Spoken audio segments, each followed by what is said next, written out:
The rain was coming down in sheets, like the world was trying to wash away its sins. But it only made the city streets glisten with the promise of trouble. I lit a cigarette, the smoke curling up like the ghosts of my past, and leaned back against the brick wall of a dingy alleyway. The neon signs flickered in the distance, casting a sickly glow that painted the night in shades of despair. That's when I heard the laughter, high-pitched and innocent, slicing through the gloom like a knife. It was the kind of laughter that could fool a man into thinking everything was all right. But I knew better. This was the Howdy Doody show, a twisted circus of puppets and dreams, where the smiles were painted on and the shadows were long. I'd seen the world through a lens of grit and grime, and nothing about that show felt right.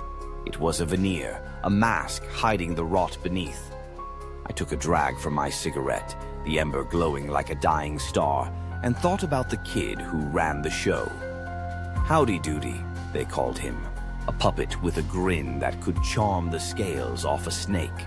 But behind those button eyes, I suspected a darkness that ran deeper than the alleys I prowled. He was the kind of character who could sell you a dream and leave you with nothing but nightmares. The dame who came to me was a real piece of work, all legs and danger, with a voice that could melt steel. She had a story that tugged at my heartstrings, but I'd learned long ago to keep my heart locked up tight.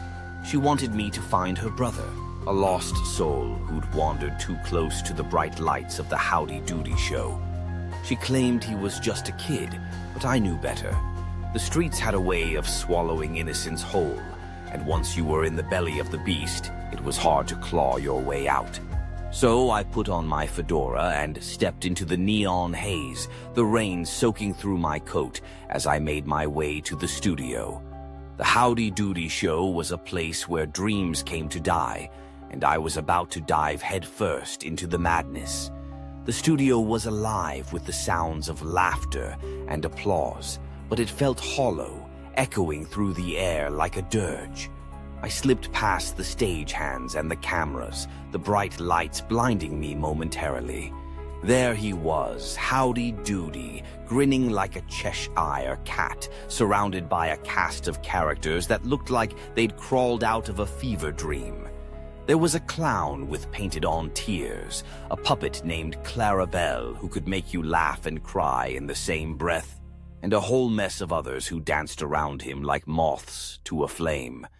But I wasn't here for the show. I was here for answers. I approached the stage, my heart pounding like a drum, and caught Howdy's eye. That smile of his faltered for just a second, and I knew I was onto something.